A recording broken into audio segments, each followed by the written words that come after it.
bastante interesante, bastante bueno. Voy a comenzar con Jorge Aguilera López. Él nació en la Ciudad de México en 1979, maestro en Letras Mexicanas por la UNAM, donde actualmente cursa el doctorado en Letras. Fue merecedor de la medalla Alfonso Caso al mérito universitario por sus estudios de maestría. Es profesor de asignatura en la Facultad de Filosofía y Letras y en el Centro de Enseñanza para Extranjeros, CEPE. De la UNAM. Es parte de la coordinación editorial Periódico de Poesía de la UNAM. Es coorganizador del Encuentro de Poetas Universitarios en la UNAM. Artículos suyos han aparecido en diversos libros colectivos, entre los más recientes, En la orilla del silencio, Ensayos sobre Ali Chumacero, México, Fondo Editorial Tierra Adentro 2012 y América Diversa, Literatura y Memoria Perú, Editorial Altazor 2012. Es coautor del proyecto colectivo Historia Crítica de la Poesía Mexicana, coordinado por Rogelio Guedea, que Conaculta publicará en 2013.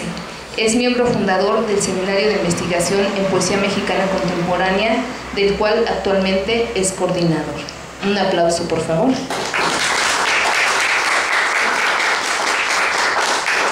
También tengo el gusto de presentarles a Irán Barrios, Ciudad de México 1983.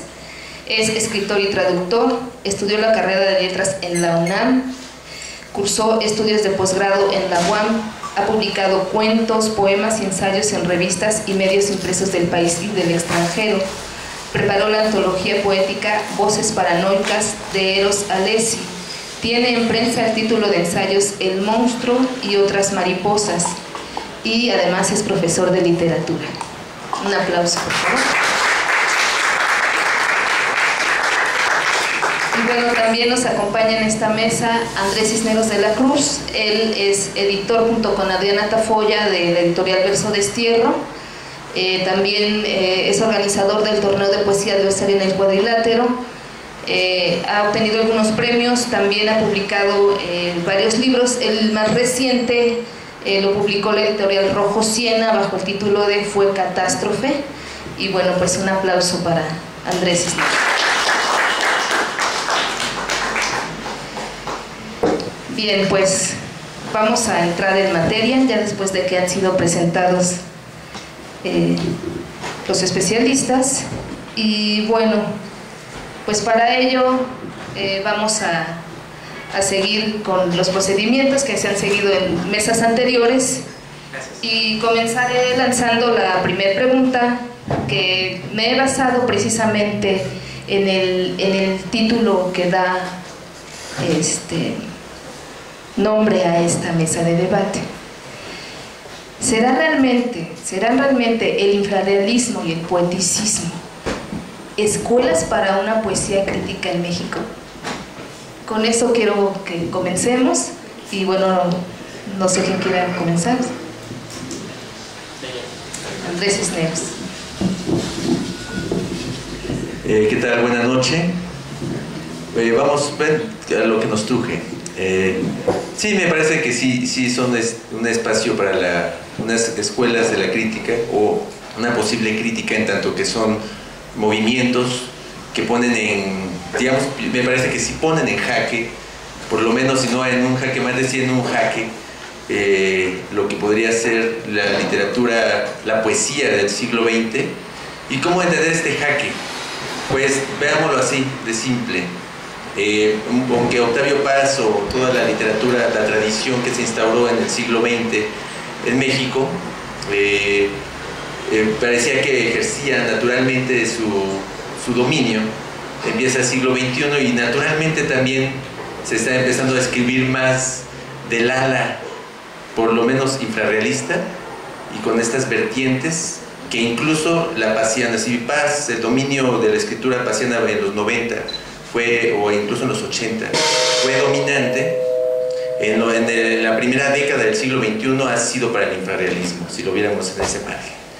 Y bueno, como principio del siglo me parece que una década de influencia en las nuevas generaciones me parece que sí pone como en duda lo que podría haber sido naturalmente el flujo de la tradición como se entendía, ¿no? Por esa parte. Por la otra parte, el poeticismo tiene figuras valiosas, importantes, cruciales, y que han sido íconos para diferentes, no solamente generaciones, sino grupos poéticos, porque cada uno de los poetas, desde su poeticismo particular, dio cabida a una serie de poetas, ya fuese a Montes de Oca, Marco Antonio Montes de Oca, ya sea Eduardo Lizalde, o el mismo, o el más radical de los poeticistas, y también el que crea lo que sería el movimiento en sí mismo con su planteamiento teórico, Enrique González Rojo. Bueno, lo respondo así como en un término general, ¿no? Ahora, planteando y poniendo como lo que yo traía sobre la mesa, poniendo mis cartas sobre la mesa, lo que yo planteo respecto al infrarrealismo, por ejemplo, es que más que se ha querido manejar la figura de Mario Santiago Papasquiaro y Roberto Bolaño como esta dupla central, digamos, para sustentar lo que se entiende por infrarrealismo, ¿no? Me parece que es un sustento fallido, y que, ¿por qué es fallido? Porque poéticamente está quedando al margen, y se ha ejercido más bien el canon del Capital por la parte de Roberto Bolaño, y por la parte de Mario Santiago Papasquiaro, pues se quiere generar esta misma tradición de la ruptura y seguir el mismo lineamiento de lo que se había hecho en la literatura mexicana en el siglo XX. Esto pues desde las cúpulas, efectivamente, que pues ahora han surgido con Luis Felipe Fabre, y hasta el Said ahora ya anda diciendo ejercicios, ¿no? de que ahora pues Mario Santiago Papasquiaro de repente se vuelve una especie de santo diablo, una cosa así como muy a la mexicana, que bien lo dice José Manuel Aguilera, y siguiendo la tradición vernácula, lo cito a él, porque a fin de cuentas en lo rupestre, y dice, bueno, estamos en un país que adora a los que pierden, y adora también a los que se van, ¿no? Así dice esa pequeña cancioncita que canta Cecilia Toussaint. Y me parece que sí, efectivamente, quieren seguirle dando a tole con el dedo a la poesía mexicana, al poner a Mario Santiago nuevamente como un ícono. A lo que va todo esto, es para decir esto: el infrarrealismo no es una cuestión de genio. Mario Santiago Papasquiaro no es un genio, es parte de un fenómeno poético que se da en el siglo XX y que está compuesta de una serie de poetas que hasta la fecha se desconocen. Eso no tiene que ver con el movimiento infrarrealista o con el neoinfrarrealismo que se está generando. Entonces lo pongo así: es un fenómeno y no es una cuestión de genialidad. Ya lo iré planteando a lo largo del camino. Por la otra parte, el poeticismo es el primer movimiento poético del siglo XX en América, incluso antes de los beatniks, ¿no? Y es un movimiento que no se le ha dado ninguna relevancia, puesto que no tiene ese encanto romántico que tuvieron los movimientos como el beatnik, como este regreso, esto que platicábamos apenas, y que es como una especie de neoantigüedad, donde se quieren retomar los espacios religiosos elementales, y los poetas se vuelven estos poetas de antaño que eran una especie de profeta, una especie de sacerdote que religaba a la gente en torno a un parque, en torno a un ritual. Entonces me parece que el poeticismo se va a la radicalidad, se mete con el asunto de Machado, se mete con las máquinas poéticas, con esta posibilidad del autor, y lo critica desde adentro, y dice, bueno, hay que tener, y entrevé la lógica poética, que es, a fin de cuentas, no solamente generar una maquinaria, no, sino que existe una maquinaria de creación, y esa maquinaria de creación es humana, y entonces desacraliza completamente el asunto de la divinización de la poesía, y esto lo hace de una manera materialista, plantea una poesía materialista. Lo pongo estos dos movimientos ligados a un poeta que es Ramón Martínez Ocaranza, vienen conectados a esa genealogía por diferentes caminos, uno por Orlando Guillén, otro por Enrique González Rojo, y entonces estamos viendo que hay un punto de partida en el planteamiento de estos dos movimientos. Si hay un génesis, si hay un momento de decisión, y que se da a principios del siglo XX, y que ahora, a principios del siglo XXI, empezamos a ver esos frutos y esa posibilidad de una poesía múltiple y diferente, que era lo que se dio toda la hegemonía del siglo XX. Gracias. Irán. Buenas noches, gracias a todos por estar aquí acompañándonos. Con respecto a esta primera pregunta, yo creo que uno de los puntos claves con respecto a el estudio reciente de estas dos corrientes debe de poner sobre todo mucha atención en la crítica que se está ejerciendo en nuestro país. Creo que es uno de los asuntos más importantes. Yo creo, para el caso del movimiento infrarrealista, considero que si bien es importante la apuesta poética y todo lo que devino de esta, creo que lo trascendente del infrarrealismo no está tanto en la poesía, sino en asuntos extraliterarios que lo han puesto en el lugar en el que ahora se está consagrando, ¿no? Por una parte creo que, por lo menos en la crítica mexicana y en buena parte de la crítica que se realiza en Latinoamérica, hay cierto gusto por las rarezas, los raros, como en su momento dijo Rubén Darío. No sé qué tanto haya influenciado esto para que de pronto el movimiento infrarrealista tenga tantas luces sobre sí. No quiero demeritarlo, no quiero caer en algún simplismo, pero creo que la apuesta poética, por lo menos del infrarrealismo, yo tengo bastantes dudas, y cuando digo la apuesta poética del infrarrealismo, me refiero a su momento de mayor actividad, es decir, cuando se identificaban como tal, la segunda mitad de la década de los 70, con Correspondencia Infra, con Pájaro de Calor, las publicaciones en plural. Creo que eso es el movimiento infrarrealista. Lo que viene después, tengo algunas dudas, ¿no? Y creo que lo importante sobre todo es, como les menciono, esta dupla de conceptos que giran en torno a este movimiento. Por una parte la tradición y por otra la disidencia. Por una parte, casi como sinónimos, la marginalidad y el canon, ¿no? Cómo una propuesta, un autor o una serie de autores ingresan al canon o quedan excluidos. El movimiento infrarrealista está girando en estos conceptos, ¿no? En este momento pues ya estamos atendiendo a un movimiento que ya es casi canónico, se está construyendo, como dice aquí el compañero, efectivamente, ¿no? De entrada, vincularlo con el movimiento poeticista o con el poeticismo pareciera un poco forzado. Sin embargo, yo creo que sí hay algunos elementos bastante interesantes, y vuelvo a lo mismo, no tiene tanto que ver con el asunto meramente poético. Yo creo que entre el movimiento poeticista y el movimiento infrarrealista hay un elemento que me parece básico y en el cual los dos coinciden, aunque por lugares diferentes. En ambos está presente sobre todo un cuestionamiento de la figura del escritor y en específico de la figura del poeta.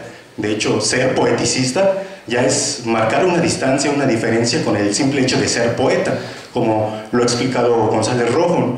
En el caso de los infrarrealistas, ellos están luchando por un vitalismo en el cual pues obviamente la palabra poeta, la actividad poética, trasciende el simple acto de escribir, es de alguna forma una reivindicación, reinterpretación del surrealismo, muy a su manera. En ese sentido creo que tanto poeticistas como infrarrealistas están cuestionando y están criticando la figura del poeta, pero por caminos muy diferentes. Por una parte, el poeticismo pues es el poeta racional, es decir, aquel que crea con inteligencia, es decir, aquel que supedita la creación poética a una lógica específica y de la cual va a obtener ciertos frutos. Es decir, una postura bastante racionalista, por ponerle una etiqueta. En el caso de los infrarrealistas también es esta crítica a la figura del poeta, pero no en estos términos, es más bien una crítica a la manera de cómo se vive la poesía, qué es ser poeta. En ese sentido me parece que sí hay una coincidencia. Otra de las coincidencias, y bueno, tiene que ver precisamente con esta figura del poeta, porque no fueron ni los poeticistas ni los infrarrealistas los primeros en poner sobre la mesa esta cuestión, pues fue precisamente la vanguardia histórica, ¿no? Hay varias muestras en las cuales pues, están criticando esta figura del poeta. El hecho de que se repita en la década de los 50 y que se repita en la década de los 70, se repita esta misma constante, pues también es significativo y de hecho creo que es muy sintomático. Creo que apunta hacia un problema irresuelto, Es decir, si en la vanguardia histórica, los estridentistas que en algún momento estuvieron por aquí cuestionaban esta figura del escritor, lo que están haciendo tanto poeticistas como infrarrealistas, pues creo que están demostrando que es un problema que no se ha resuelto. Es decir, la figura del escritor, los aparatos del poder que de alguna forma pueden determinar el silencio o la consagración de alguna propuesta, creo que también está en juego. Y pues me parece también significativo en el caso de González Rojo, un poeta, yo diría, desde el principio disidente.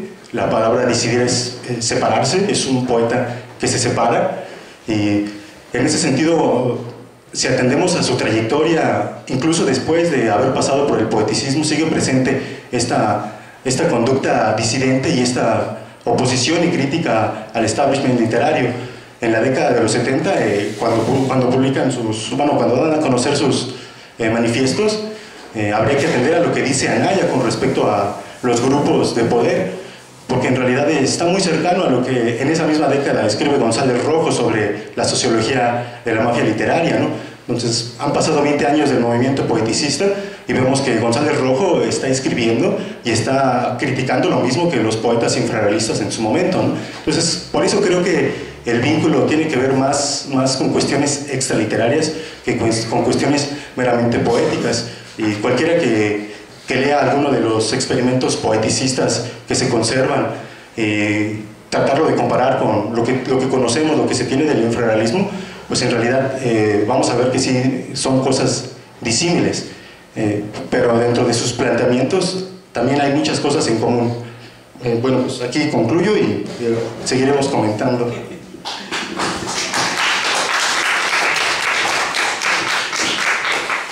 Bueno, primero que nada, buenas noches. Gracias a Andrés, gracias a Adriana, gracias a todos por la invitación, por estar aquí. Me parece que el tema tiene que girar sobre todo, me gustaría llevarlo hacia dos conceptos que creo que son necesarios tomar en cuenta para hablar de estos dos movimientos, que es la idea de tradición y la idea de canon. Dos conceptos que finalmente son fructíferos para hablar de estos movimientos porque de forma típica, un poco lo que se ha expresado aquí mismo, es que son movimientos que se levantan frente a algo o que se construyen en contra de algo, ¿no? Para, obviamente, que tengan sentido, para que obviamente funcionen, tenemos que pensar que es ese algo en contra del cual se construyen. Ese algo es un tipo de tradición, que es el caso acusado del poeticismo, en contra de la idea del poeta, que es un poco esto que señalaba Irán, y en el caso del infrarrealismo, en contra de una idea de tradición, que de forma muy característica aparece representado en la figura de Octavio Paz, ¿no?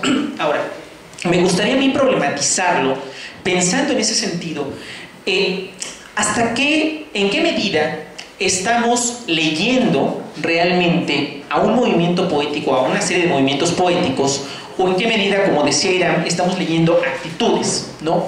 Es muy poco fructífero, creo yo, es muy sabroso, es muy interesante el chisme, la anécdota, contar si se subían a camiones a leer el Relúmpago, los poeticistas, contar si iban a tomar Gandhi en lugar de tomar Palacio Nacional los infrarrealistas, pero más allá de esas actitudes, lo interesante es qué pasa con el texto poético, ¿no?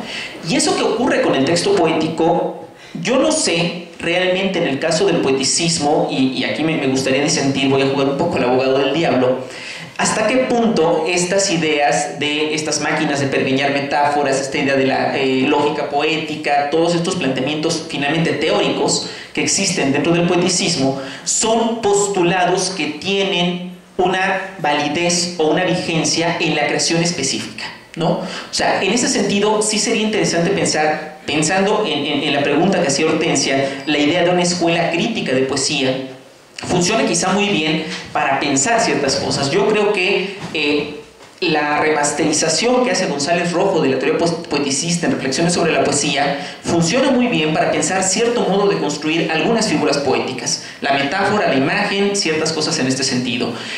Pero más allá de eso, ¿en qué sentido la creación, la escritura específica está utilizando de forma consciente estos procedimientos para escribir poesía el día de hoy, ¿no? Esa sería una primera duda que habría que plantear en ese sentido, para pensar en esta trascendencia más allá, insisto, de la anécdota de este caso. Por el lado del infrarrealismo, ahí sí me parece que es mucho más interesante la influencia en ese sentido, porque algo que a mí me parece, al menos como hipótesis muy fructífera, y tiene que ver con algo que señalaba Andrés. Él decía, si el canon de la poesía mexicana en el siglo XX es Octavio Paz, pareciera que el canon de la poesía en el siglo XXI empieza a ser el infrarrealismo, ¿no? Sí, pero la pregunta es ¿de qué manera? ¿No? Eso es importante, porque no es lo mismo, como decía Irán, la idea de un neoinfrarrealismo, que no es más que una repetición que ya suena machacante y que ya suena poco fructífera de procedimientos infrarrealistas, es decir, mentarle la madre a el poeta en turno, en este caso Gabriel Said, en un poema, no funciona como texto poético, ¿no? Pero cuando nosotros ensanchamos, y por eso iniciaba con la idea de canon y de tradición, cuando nosotros ensanchamos la idea de poesía mexicana hacia otros ámbitos, si abrimos un poco en este sentido y dejamos de jugar a las dicotomías que finalmente siguen siendo trampas, voy a poner un caso que es polémico de un libro que no me gusta absolutamente para nada, por ejemplo, que es el caso de Tránsito, de Claudina Domingo, ¿no? Es un libro que no me gusta absolutamente para nada, pero es un libro que surge de una construcción muy marcada de un cierto tipo de forma poética, canónica, tradicional, de un establishment literario, que de pronto utiliza ciertos recursos que provienen de la poesía mexicana de los años 70, particularmente del infrarrealismo, que menciona ciertas figuras de la época, como un procedimiento artístico específico para recuperar esta idea de cierta marginalidad o de cierta expresión alternativa, ¿no? Insisto, no estoy diciendo que Claudina esté escribiendo un tipo de poesía infrarrealista, no es por supuesto lo que quiero decir. Lo que quiero decir es que es un tipo de poesía, por poner un ejemplo, que está recurriendo a estos procedimientos. Con todo, insisto, que es un libro que no me gusta, me parece mucho más interesante para poder jugar con esto, para poder pensar en esta apertura de este canon, ¿no? Esta ampliación del canon, que pensar en los poemas, por ejemplo, de gente como el propio hermano de Mario Santiago, ¿no? Como Héctor Zeta, que es una repetición simplemente de procedimientos que a lo mejor funcionaban en los 70s, porque hay un contexto y porque hay una serie de circunstancias que lo están haciendo. Hacer este mismo juego con estos mismos elementos en realidad no funciona en el texto poético, ¿no? Creo que en ese sentido lo que nos falta realmente es eso. Como bien señalaban hace rato, muchas de estas polémicas y muchas de las cosas que se están discutiendo han tenido que ver sobre todo con leer a partir de elementos extraliterarios que tienen que ver con la actitud que señalaba Irán, porque es algo que ellos mismos destacan en ese sentido, ¿no? O sea, les interesa crear una actitud. Y finalmente también, Irán, habría que preguntarnos hasta qué punto lo que estamos leyendo en el infrarrealismo es no la actitud de los infras, sino la actitud de los infrarrealistas, ¿no? Porque finalmente lo que está representado en la novela de Bolaño es la idea de poetas que no escriben poemas y de poetas que viven algo, ¿no? O sea, ahí esa parte me parece muy interesante. Y para concluir nada más esta primera parte, esta primera intervención, creo, ahí un poco en ese mismo sentido, que en el fondo lo que estamos leyendo cuando leemos al infrarrealismo o cuando leemos al poeticismo, en el fondo es una idea de gusto literario, ¿no? Ese punto hay que pensarlo, ¿no? Vuelvo a poner ejemplos porque me parece que si hablamos en las nubes no funciona mucho. Si yo pienso en la poesía de Francisco Hernández, es una poesía que puede o no gustarme, pero es una poesía que responde a una serie de elementos, de circunstancias, de procedimientos poéticos, que corresponden a un modo de entender la idea de poesía. Si yo leo a Mario Santiago, o a Ramón Méndez, o a Martínez Ocaranza, estoy leyendo también un modo de entender la creación poética.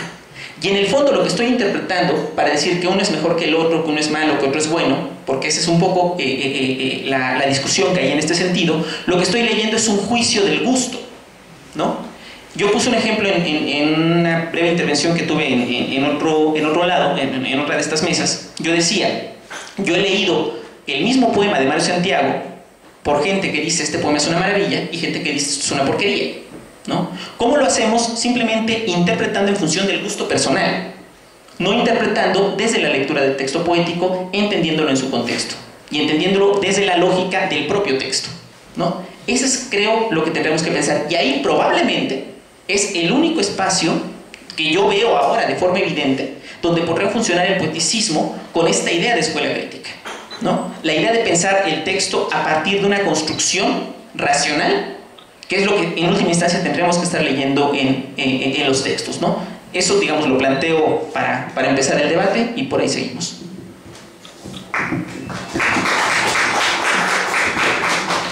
Muchas gracias. También les recuerdo a los asistentes que vayan también ahí haciendo sus apuntes para que preparen sus preguntas. Si tienen dudas o quieren hacer alguna intervención, va a ser válida al final de este debate. Y bueno, siguiendo con estos temas, alguna vez recuerdo que el poeta Marco Fons decía que en México no hay poesía, que todavía no tenemos aún en estos tiempos actuales un poeta que nos represente.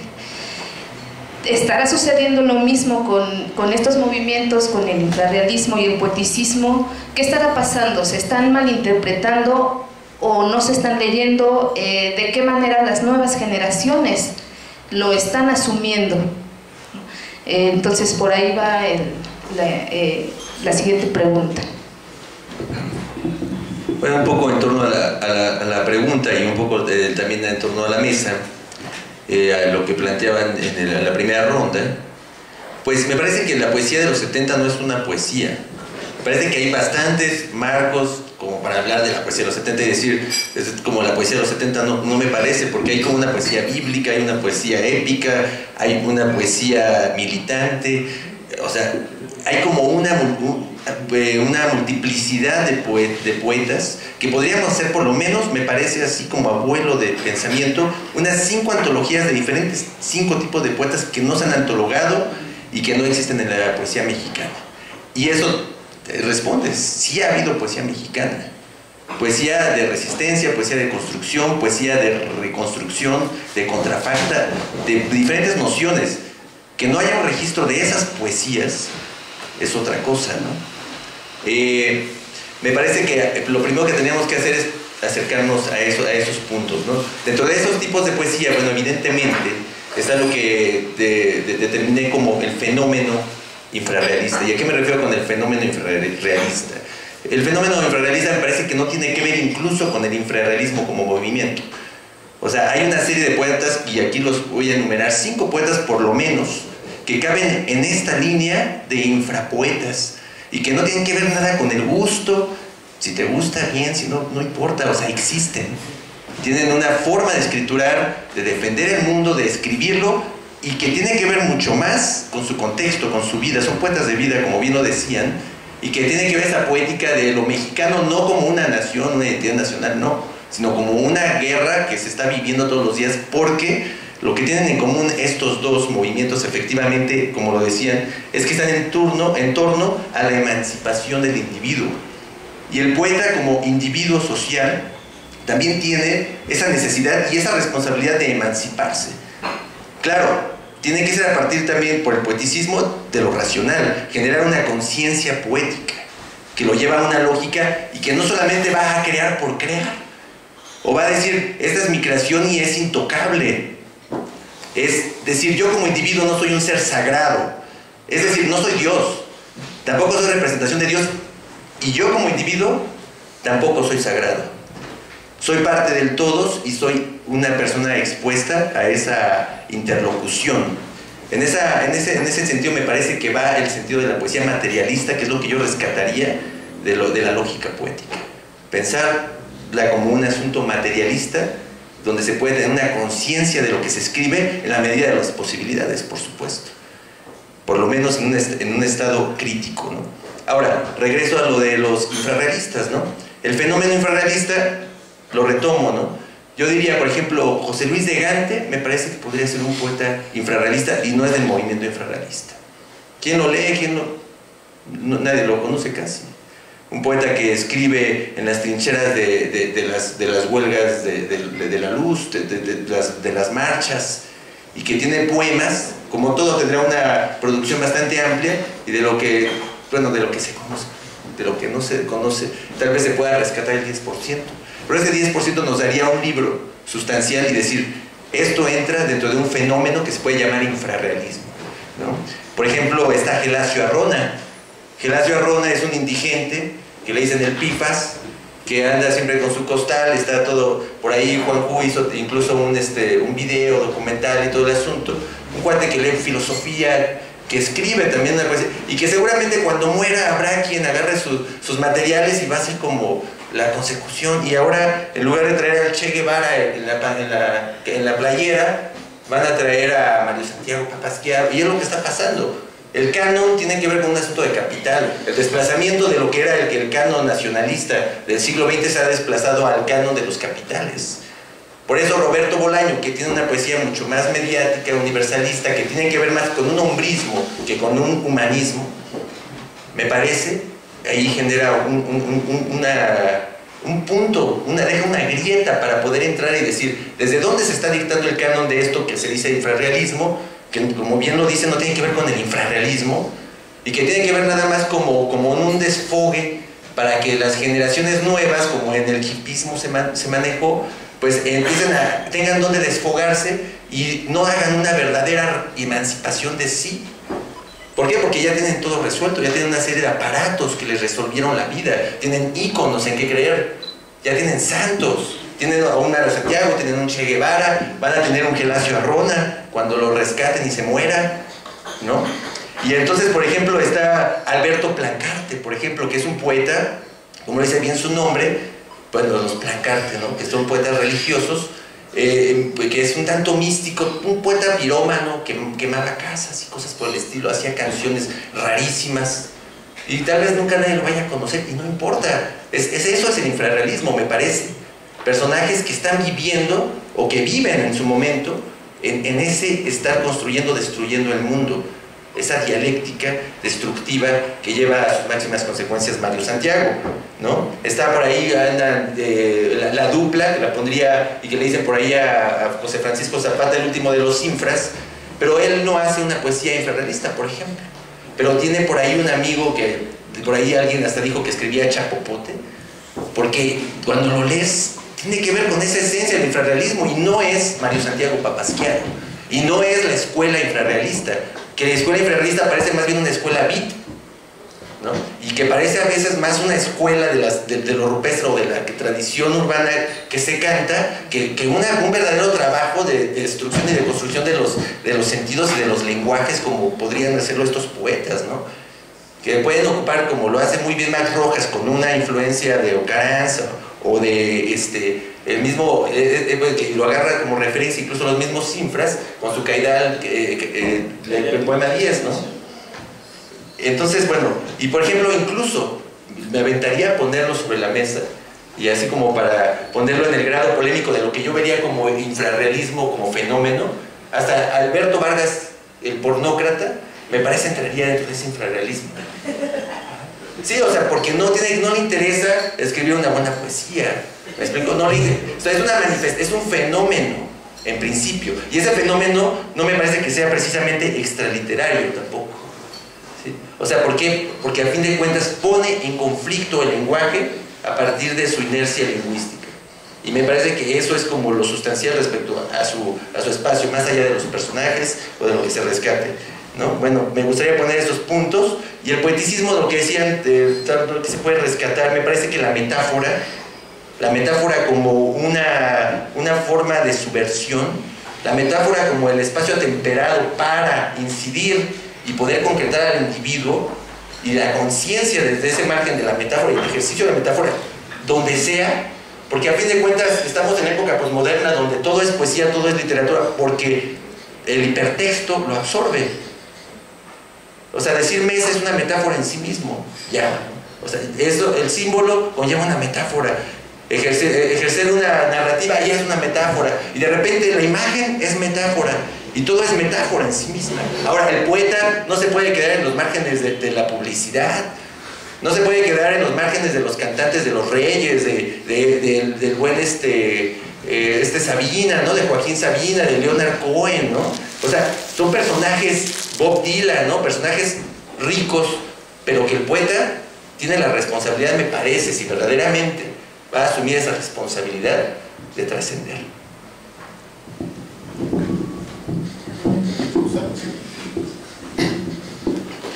Bueno, hay un asunto, no ya se mencionó, pero quisiera retomarlo, con el caso del poeticismo, ¿no? De hecho, me parece que el fenómeno infra deberíamos incluso de extenderlo. Yo hablaría más bien de un fenómeno de las posvanguardias, primero en México y después en Latinoamérica, ¿no? O al revés, sí. Es un fenómeno que creo que en este momento estamos descubriendo estas dos tendencias, estos dos momentos claves en la historia de nuestra literatura. Sin embargo, quedan otros momentos que no se han tocado y que creo que incluso sería más productivo compararlos. Pienso en el caso de los poeticistas, bueno, con el movimiento de los hartos, que no es exactamente un movimiento literario, una exposición hacia 1961, en la cual, al igual que los poeticistas, ellos no se consideran una vanguardia, al contrario. De hecho, González Rojo trata de especificar esto, ¿no? Ellos no están buscando una forma novedosa de hacer poesía, sino quieren adentrarse en el quehacer del poetizar, es decir, cómo se construye. Para ellos lo importante no es lo nuevo, sino eso que ha permeado en la poesía desde sus orígenes. En el caso de los hartos, pues es también una crítica, una burla a las vanguardias, precisamente en busca, en pos del verdadero arte. Entonces, por ese lado me parece que el fenómeno tiene que ampliarse. En el caso de los infrarrealistas, yo también encuentro cierto parentesco con el núcleo post-arte de César Espinosa, que devino en las bienales de poesía experimental.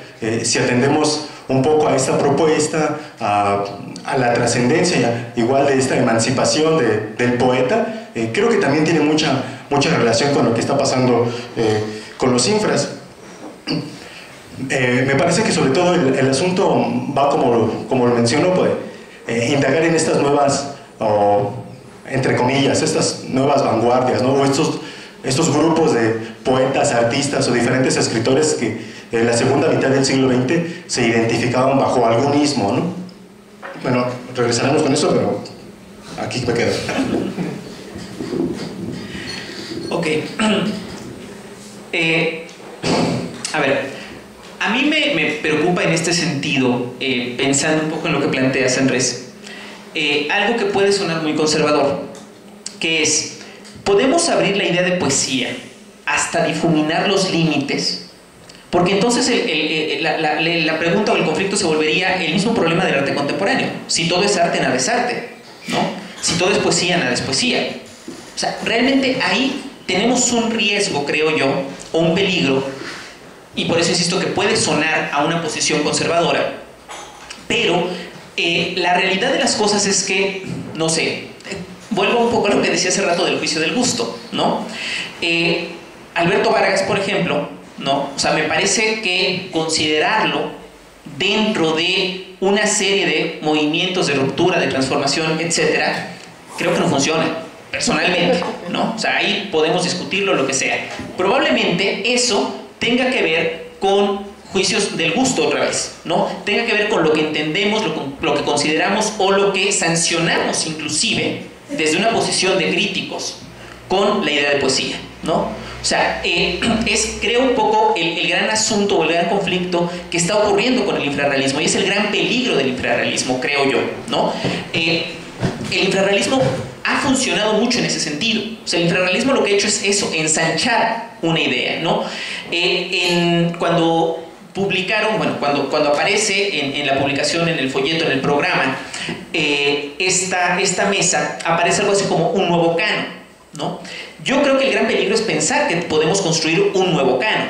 O sea, yo creo que el infrarrealismo lo que ha hecho es ensanchar un canon poético, que ese ensanchamiento permite otro tipo de juegos, permite otro tipo de cosas, considerar y entender otro tipo de fenómenos como poesía. Cuando yo, por ejemplo, hablaba de la poesía de los años 70, estoy totalmente de acuerdo contigo, no es una, son muchas, lo mismo que el infrarrealismo no es uno, o sea, son distintos infrarrealismos, pero en el fondo, el asunto que habría que pensar allí, y vamos a intentar conectar al poeticismo con el infrarrealismo en este sentido es que al momento de la lectura de los textos poéticos, estas famosas realidades atemperadas, que es el término que usa González Rojo para referirse a las metáforas,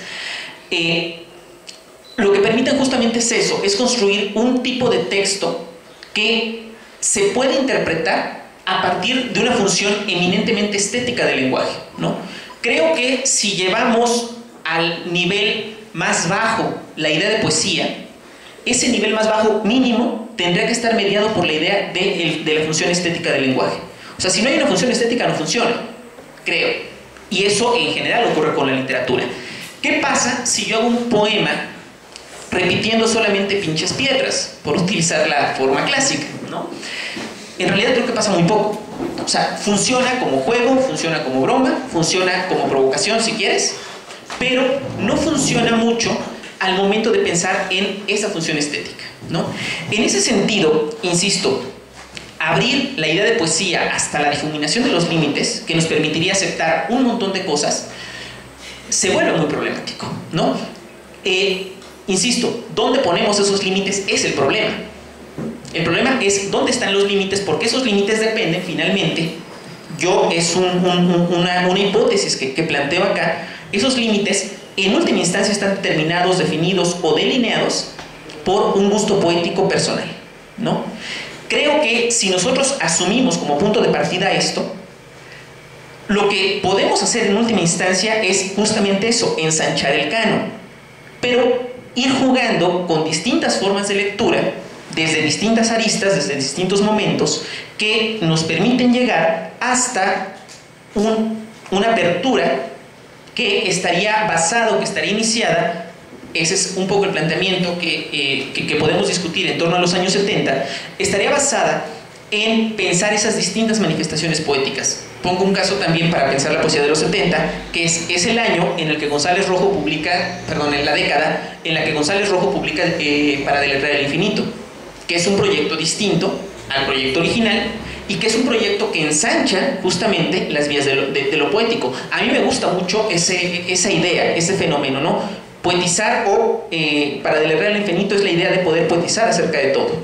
Sin ninguna duda eso funciona, pero no funciona solamente temáticamente, funciona en la medida en la cual hay un juego estético, que esa es la parte que realmente creo yo habría que rescatar. Si no lo pensamos ahí creo que podemos entrar en un grave problema, en un conflicto que tampoco sé cómo se puede resolver desde luego, pero que necesariamente mínimo tenemos que pensar si estamos pensando en términos de crítica.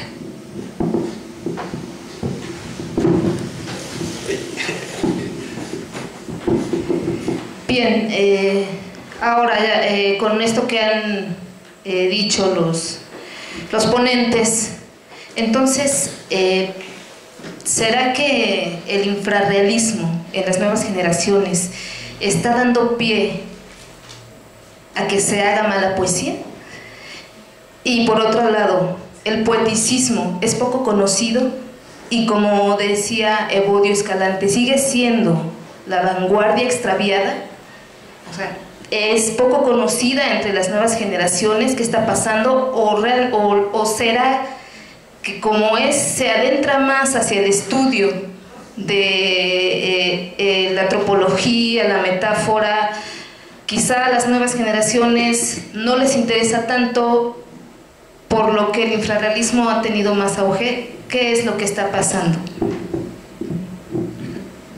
Va en el sentido de la difuminación de los límites, el pensar la poesía como lo que sea, pero por eso es que ya hay varios que pues con la mano en la cintura dicen que la poesía está muerta, ¿no?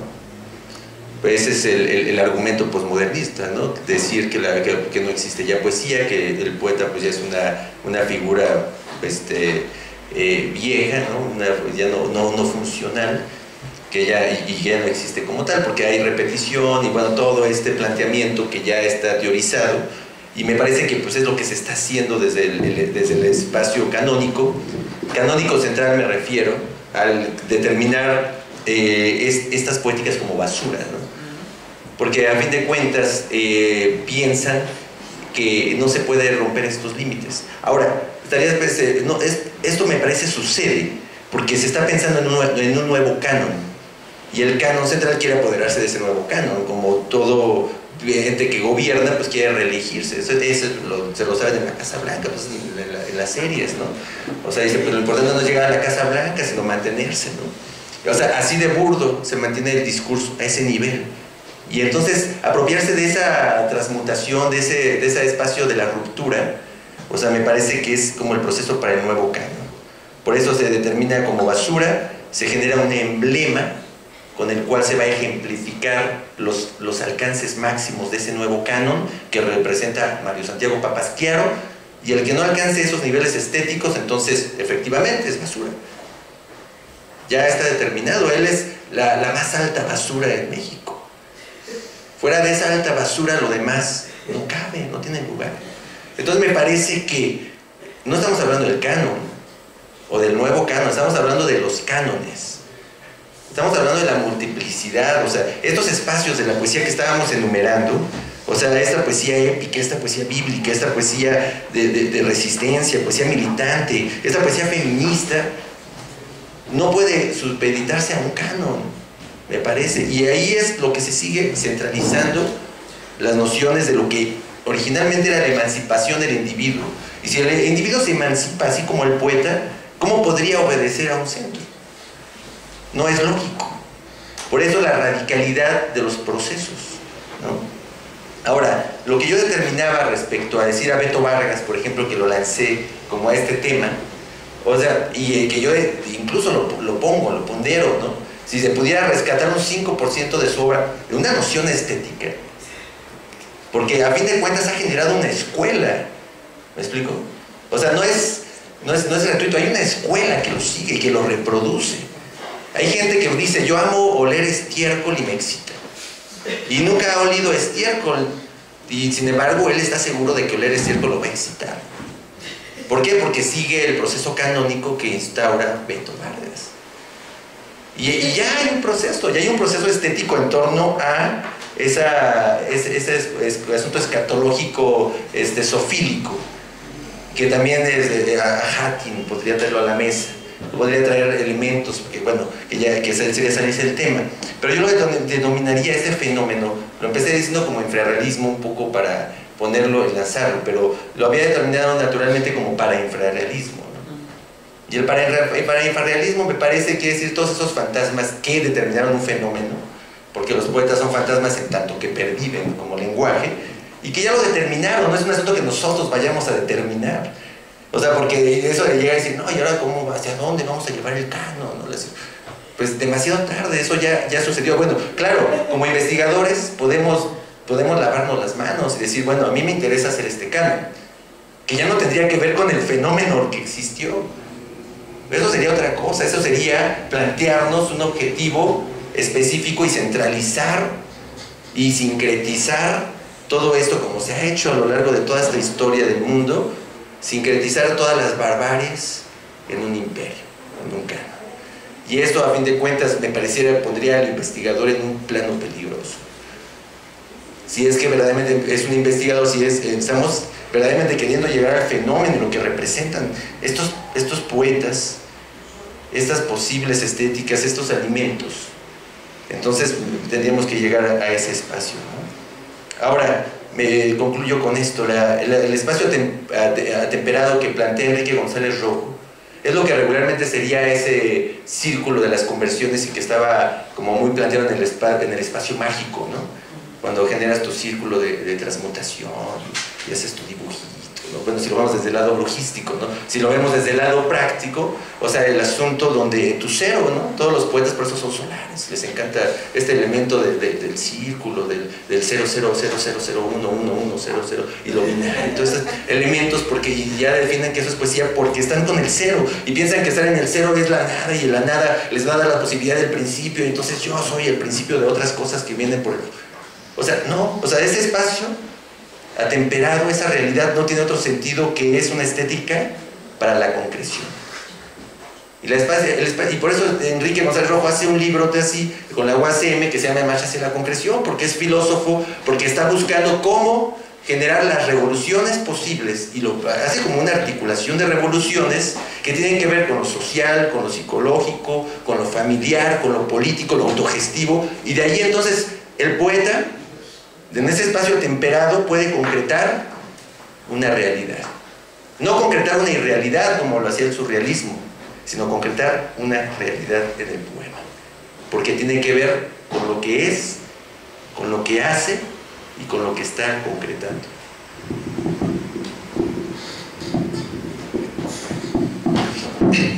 Bueno, con respecto a este, digamos, boom, esta nueva forma en la que estamos observando a este fenómeno, a estas agrupaciones, yo creo que, pese a la atención que ha despertado recientemente, estamos todavía ante dos tendencias prácticamente desconocidas. En el caso del poeticismo, pues yo creo que sí sigue siendo una vanguardia extraviada, e incluso el hecho de calificarla como vanguardia, creo que de entrada está asumiendo que no hay una forma de concebirla correctamente, ¿no? Creo que no es exactamente una vanguardia, ¿no? El hecho de que termine en ismo y que se haya desenvuelto en esta serie de posvanguardias en la que entrarían, no sé, los nadaístas, los sánticos en Ecuador, los mufandos en Argentina.